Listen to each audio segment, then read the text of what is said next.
Hello everyone, welcome back to the channel. My name's Sam. As some of you know already, it's been a while. That's why I'm recording this video to update you guys. I think my last upload was a couple months ago at least. So this will be like a documentary day where I'm just explaining to you guys kind of what's been going on, why I haven't uploaded in a couple months, and just talk about anything you get out of this video, maybe, hopefully, and then maybe I could get something out of this video just by talking with you guys. So it's been crazy. It's been a crazy couple months. As some of you know, have been going through this rehab thing. I had to have I was gonna get surgery on my legs for this thing called compartment syndrome. Maybe some of you know. If you're an athlete out there, maybe you know. It's basically when the blood goes to the legs and then it can't go back up. So it just swells up, and it's in like the calves and the lower area. So it was really limiting. I couldn't walk to school. I couldn't, just going down my house, going down the stairs. I couldn't really function right. I couldn't run. I couldn't play football. So it was just interrupting everything. And then I met this doctor who I can't even put it into words. I literally can't even put it into words.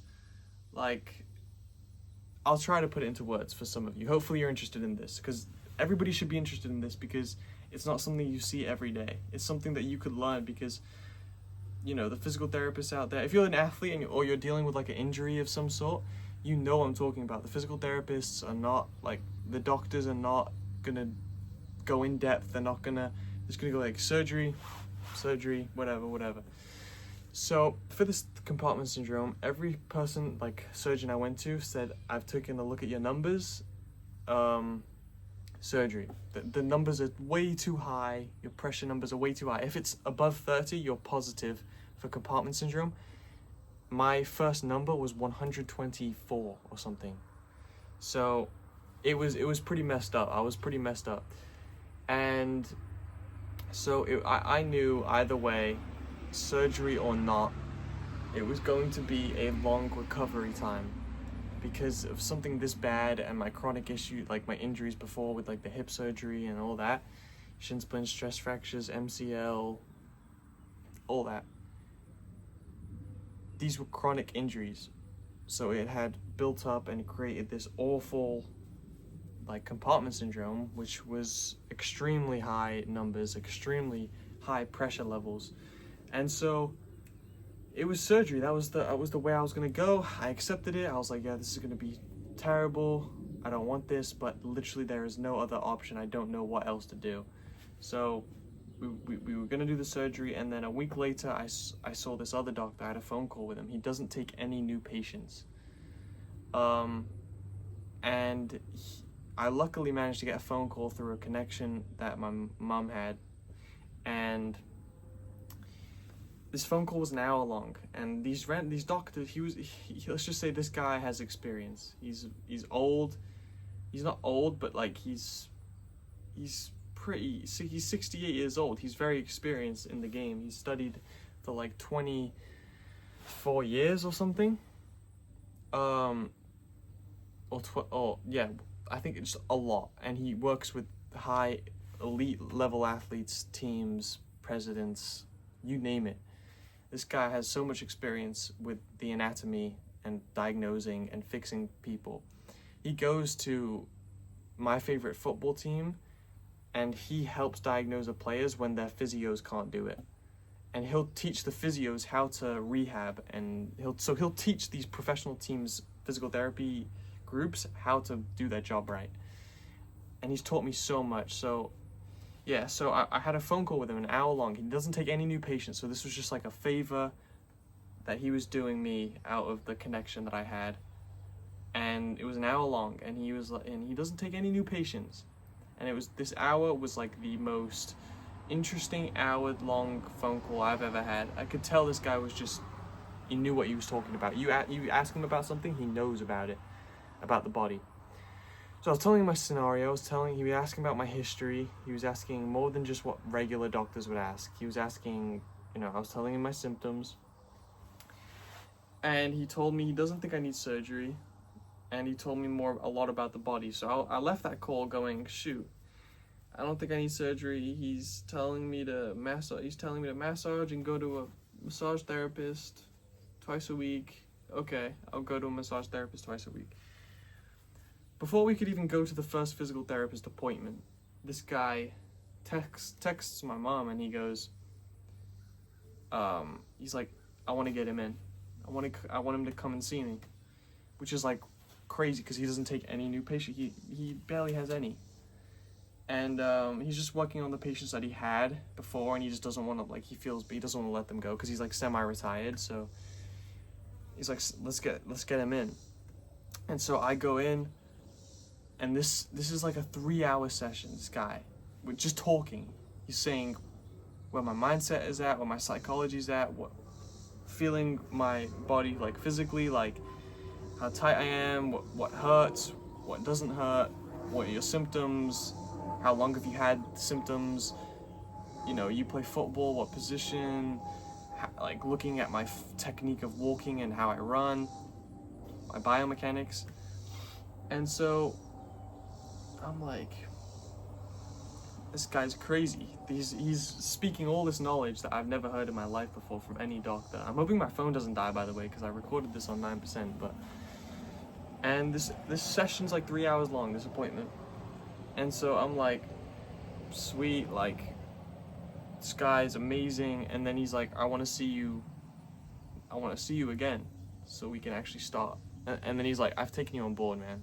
We're committing to this, so I think I could save you. I think I could prevent you from surgery, prevent you from all of the stuff that goes with surgery. And not only that, I think I can prevent you from another surgery that I was going to get. That's a separate story, but a hip surgery. So I'm like, this is crazy. This guy's like coming to save my life, but is this true? Like, does it work? And then I've been going in for about a month. So I've been going to this guy for about a month, and I didn't run a mile. I didn't even run in about a year. I see this guy for 2 weeks, and I run a mile. 2 weeks I saw him, and I was running a mile. Yes, I had pain. Yes, I had symptoms still, but he taught me so many techniques, and I can try and teach you guys here on this video. It's only 7 minutes in. I don't know. Hopefully my phone won't die. I'm gonna actually, do I want to end it now so that I have it saved? Because if it dies, we'll risk it. Just a quick, like some things that I've learned. So my compartment syndrome, he said, basically it wasn't a problem with the compartments. It was, which is in your legs, fascia, right? Compartments, you have fascia in your legs. It's not a problem with that. The blood is going down, it's not coming back up, but it's because of a blockage in the groin. So your groin is being blocked, and internally rotated hips are blocking this blood from going down and up. So I was losing blood to my legs when I would exercise, and it would fill up. And so he's basically retraining my whole nervous system, because my nervous system was shocked because of chronic stress and injury, mentally and physically. And so he started fixing my nervous system by releasing certain areas. So he would release my psoas, my thighs, my calves, my hamstrings, my butt, my like lymphatic system up here. And it's just crazy. I can't explain it, man. This guy will get me in for like a 3-hour session. I'll be on a massage bed, and he'll just open up my my muscles so that it's not attaching to the bones and attaching to ligaments and tendons, because when your muscles are tired or they're weak or they need help, they attach. They're smart. They protect. They want protection, so they attach to the bone. So he would separate the muscle from the bone, and he would stretch out my muscles that had shortened, because throughout injury and throughout tightness, your muscles shorten. And when your muscles shorten, it pulls on limbs, right? So you have your femur, which is my hip surgery, where I have an impingement. And if my left thigh is tight, it's gonna pull on my hip bone, right? It's gonna like just jam in there, pulling on my hip bone. And it's gonna push the femur into the socket. And then so when I move, it's gonna hurt and create nerve entrapment. So he's been loosening these muscles up my glutes, my thighs, my hamstrings, my calves. It stopped pulling on that, pushing that bone in, and so it can move freely, right? This is a layer of cartilage here, like a sheath, like a layer, he said. And then he's giving me massage techniques that I can do at home. And then like there's a lot more stretches that I'm doing this whole rehab program for. So that is basically what I've been doing. The video's 10 minutes and I'm afraid my phone's gonna die. So I'm actually gonna end the video here, but I'll end it by saying, yeah, I'm locking in on my rehab for the past, until I need to, because my body is my life, right? If I can't walk around school, I can't play football, I can't go on a run, I can't work out, what is my life, right? So this is rehab, this is my life, I'm trying to get back. That's what I've been doing. Peace, love you guys. I'll record a new video soon.